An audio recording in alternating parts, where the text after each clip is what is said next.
कि अगर आपका कनाडा स्टडी वीजा आ गया है और आप कनाडा ट्रैवल कर रहे हैं तो ट्रैवल करते वक्त आपको किन किन चीजों का ध्यान रखना चाहिए। ट्रैवल करते वक्त आपने कौन से जो डॉक्यूमेंट है वो अपने साथ जरूर लेकर जाने हैं।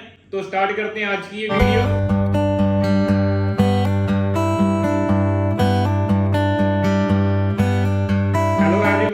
Hopes you are fine, this is Jaspreet Goyal from Aware Visa Immigration. तो अब बात करेंगे कि ट्रैवल करते वक्त आपने कौन कौन से जो डॉक्यूमेंट्स हैं अपने साथ लेकर जाने हैं।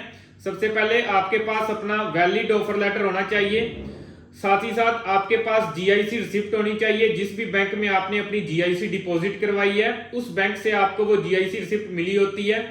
आपके पास फी रिसिप्ट भी जरूर होनी चाहिए। जिस भी इंस्टीट्यूट में आपने फीस पे की होती है उस इंस्टीट्यूट के द्वारा आपको ये ट्यूशन फी रिसिप्ट हासिल होती है। इसके अलावा आपके पास मेडिकल भी होना चाहिए जो आपको हॉस्पिटल से मिलता है, जिस भी हॉस्पिटल में आपने अपना मेडिकल चेकअप करवाया होता है। साथ ही साथ आपने अपने पेरेंट्स के फाइनेंशियल डॉक्यूमेंट्स की हार्ड कॉपी जरूर कैरी करनी है। आपके पास अपने पेरेंट्स की आईटीआर होनी चाहिए। अगर आपने अपनी वीजा एप्लीकेशन के में प्रॉपर्टी वैल्यूएशन और सीए नेटवर्थ रिपोर्ट लगाई है तो आपके पास वो दोनों रिपोर्ट्स भी होनी चाहिए। इसके साथ आपके पास अपना आइल्स का टीआरएफ भी होना चाहिए। अब बात करेंगे कि आपको ये जो डॉक्यूमेंट्स हैं वो सॉफ्ट कॉपी लेकर जाना है या फिर हार्ड कॉपी लेकर जाना है। तो मैं आपको ये रिकमेंड करूंगा कि आप ये सभी डॉक्यूमेंट्स अपने फोन में सॉफ्ट कॉपी भी रखो और हर चीज की एक सॉफ्ट कॉपी के साथ साथ हार्ड कॉपी भी आप जरूर लेकर जाओ। मोस्टली कैनेडियन एयरपोर्ट पे एक डॉक्यूमेंट की डिमांड होती है जिसके बारे में काफी सारे स्टूडेंट्स को नहीं पता होता, जिसे कि पोर्ट ऑफ एंट्री कहते हैं या फिर लेटर ऑफ इंट्रोडक्शन भी कहते हैं। ये जो लेटर है जब आपका वीजा स्टैंप हो जाता है उसके बाद आपके जीसी की पोर्टल में आता है। काफी स्टूडेंट्स को इस चीज के बारे में पता नहीं होता और ना ही उनके कंसल्टेंट ने उनको जीसी की दी होती है, जिसकी वजह से उनके पास ये लेटर नहीं होता। और जब वो एयरपोर्ट पे जाते हैं एट दैट टाइम उनके जो वहां पे वीजा ऑफिसर होते हैं उनसे पोर्ट ऑफ एंट्री या फिर LOI letter of introduction document की डिमांड करते हैं और स्टूडेंट्स को समझ नहीं आती कि वो कौन से डॉक्यूमेंट्स की डिमांड कर रहे हैं।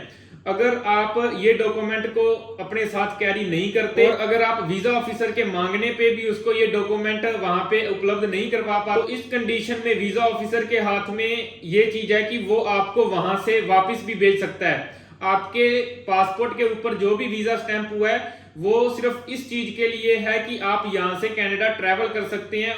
आपके पासपोर्ट पे लगा वीजा आपकी कनाडा में एंट्री की गारंटी नहीं करता। आपकी जो कनाडा में एंट्री है वो जो भी वीजा ऑफिसर कैनेडियन एयरपोर्ट पे होते हैं उनके हाथ में होती है। अगर वो चाहें तो आपको वहां से वापस भी भेज सकते हैं।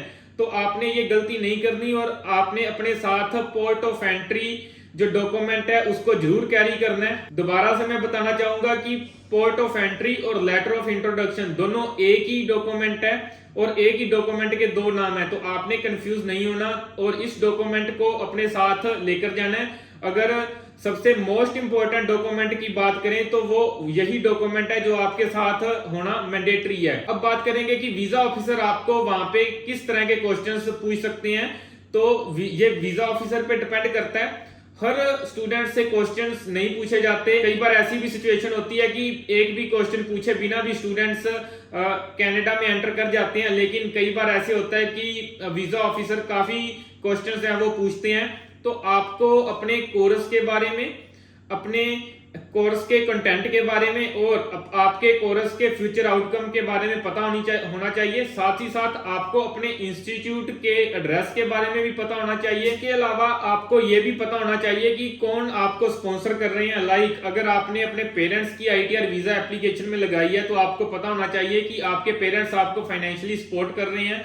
आपको उनकी एनुअल इनकम भी पता होनी चाहिए ताकि अगर आपको वीजा ऑफिसर वहां पे क्वेश्चन पूछे कि कौन आपको फाइनेंशियली स्पॉन्सर कर रहा है और उनकी इनकम क्या है तो आप आसानी से उस चीज का जवाब दे सकें। इसके अलावा आपने इस चीज का भी ध्यान रखना है कि आपकी जो इंग्लिश है एयरपोर्ट पे फ्लुएंट होनी चाहिए। आपकी जो इंग्लिश है वो एटलीस्ट उस स्कोर को जस्टिफाई कर सके जो भी स्कोर आपने आइल्स में लिया है। अगर आप वहां पे इंग्लिश नहीं बोल पाओगे देन आल्सो अगर वीजा ऑफिसर को आपकी आइल्स पे डाउट होता है, आपकी जो इंग्लिश है वो एज पर आइल्स टीआरएफ के अकॉर्डिंग नहीं है, तो हो सकता है कि वीजा ऑफिसर आपको वहां से वापस इंडिया भेज दे। तो आपने इन सभी चीजों का ध्यान रखना है। फिर भी अगर आपको किसी भी तरह का डाउट है तो आप हमारे नीचे दिए गए नंबर्स पे हमें कांटेक्ट कर सकते हैं और अपना डाउट दूर कर सकते हैं। इसी तरह की यूजफुल इंफॉर्मेशन के लिए आप हमारा YouTube का चैनल सब्सक्राइब कर सकते हैं।